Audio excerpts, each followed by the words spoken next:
একজনকে কাটিয়েছিলেন, তবে শেষ মুহূর্তে আবার বল মধ্য মাঠে হাফওয়ে লাইনে অপেক্ষা সেই বানিয়া সঙ্গে ছেলে সামনে বাড়িয়েছেন মাসুদ মিয়া জনি, বাংলাদেশ জাতীয় দলের ফুটবলার। মৌলবাজারের কমলগঞ্জের একটি ফুটবলার রয়েছেন জগল বিশ্বনাথ আশুগঞ্জের হেড করে সামনে বাড়িয়েছেন আবারও আবিবর, তবে পেছন থেকে ধাক্কা দেওয়ার অপরাধে ফাউল থেকে লাভ করলো বিলাল এফসি সাতপাড়া। একে একে সমতা রয়েছে। প্রথম গোলদাতা রাসেল জুনিয়র এবং দ্বিতীয় গোল করেছিলেন ওই জায়গায় বিল্লাহ। 8 নম্বর জার্সি পরে তিনি খেলছেন তাসিম, শুট করেছেন আবার চমৎকার একটা শুট, তবে জগলো একটা জটলা, তবে শেষ মুহূর্তে উসমান নাইজেরিয়ান ফরেন খেলোয়াড় ওইখানে কিন্তু শান্ত আমরা দেখতে পাচ্ছি আঘাতপ্রাপ্ত মাটিতে পড়ে রয়েছেন। জগলোর সাথে একটা ট্যাকল হয়েছে। বিশেষ করে আমাদের বিশ্বনাথের বেশ কয়েকজন খেলোয়াড় রয়েছেন সিলেট জেলা লোকসভা তথা বাংলাদেশের বিভিন্ন জায়গায় খেলছেন, তবে ডিফেন্ডার হিসাবে জগলো বেশ সুনাম কুড়িয়েছেন। ইতিমধ্যে সিলেট জেলার মধ্যে হাতে গোড়া যে কয়েকজন ডিফেন্ডার রয়েছেন তাদের মধ্যে অন্যতম একজন আমাদের বিশ্বনাথ আন্ডার 17 দলে খেলছেন। আমাদের গৌরবের বিষয়, অহংকারের বিষয়, এই লক্ষ টাকার টুর্নামেন্টেও তিনি খেলছেন এবং হিরামন সমাজ কল্যাণ জানাইয়ার পক্ষে তিনি প্রথম ম্যাচের নায়ক ছিলেন, একমাত্র গোল করে তাদের দলকে কোয়ার্টার ফাইনালে এনেছিলেন। দেখা যাক দিবসের সামনে থেকে ফাউল ফ্রি কিক আসবে কিনা, সেখানে প্রস্তুত রয়েছেন উসমান নাইজেরিয়ান খেলোয়াড় সোহেল ভাই। আসলে বিশ্বনাথের কথা কি বলবো, রায়হান খেলে যাচ্ছে আবহাওয়াতে। বিশ্বনাথ হচ্ছে ফুটবলের উর্বর ভূমি।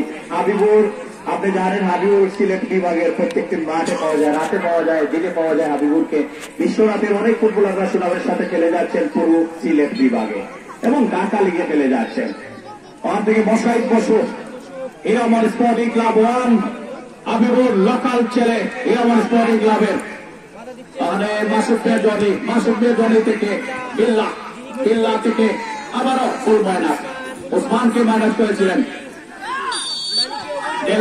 অবৈধ বাধা প্রদানের বাড়ি আনোয়ার হোসেন সাজু শক্ত হাতে ম্যাচ কন্ট্রোল করে যাচ্ছেন। 2 সহকারী আহসান হাবিব কাশেম, অপর সহকারী আব্দুল বাসিদ। পৌঁছতে পারি আপনাদের বিশ্বনাথের সন্তান আব্দুল হামিদ।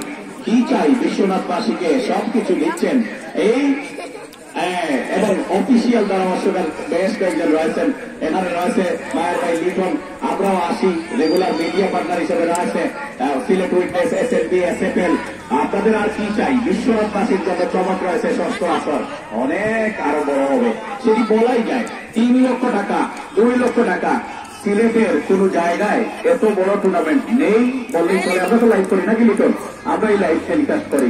এটি একটি বিশ্বনাথের জন্য পাওনা, বড় পাওনা লিটন। আমি আগেই বলেছি আমাদের জাতীয় যারা ধারাভাষ্যকারী এসেছিলেন এই টুর্নামেন্টে, তারা গিয়ে যে ফেসবুকে বলেছেন এটা কোন গ্রামীণ ফুটবলের টুর্নামেন্ট নয়, এটা তাদের কাছে মনে হচ্ছে জাতীয় পর্যায়ে কোন টুর্নামেন্ট। এখানে জাতীয় পর্যায়ে লিগ হয়, বিপিএল এই সম পরিমাণে তারা কিন্তু এটা তুলনা করেছে। সেটা বলতে হবে আমাদের বিশ্বনাথের বিশ্বকাপ, সিলেটের বিভাগের মধ্যে বিশ্বকাপটা তৈরি টুর্নামেন্ট। অবশ্যই ডান দিক থেকে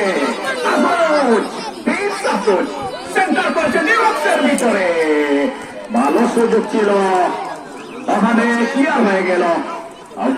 ওসমান ক্লিয়ার করলেন। আসলে জাতীয় ধারাভাষ্যকাররা সেটি বলেছেন, আমার সাথেও কথা হয়েছে, তারা বলেছেন আগামীতে যদি টুর্নামেন্ট হয় তারা কিন্তু পুরো টিম নিয়ে আসবেন, সেটিও হতে পারে।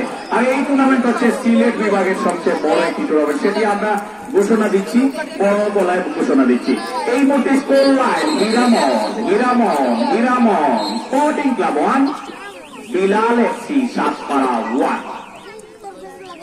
লম্বা থ্রোয়িং হেড ডিফেন্সকে লাফিয়ে উঠে হেড দেওয়ার লক্ষ্য কিন্তু প্রধান রেফারি জানিয়ে দিলেন সেফটি। ইরান সিলেট জেলা দলের আলী গোলরক্ষক সেইটের ফোনে প্রথমার্ধের খেলা শেষ হয়ে গেল। দর্শকরা মাঠে প্রবেশ করবেন না, আপনারা কি লোটারি রয়েছে, একটু লোটারি কিনতে পারেন, 150 টাকা দিয়ে 1 লক্ষ টাকা ভাগ্য যাচাই করতে পারেন। আপনারা সবাই এসে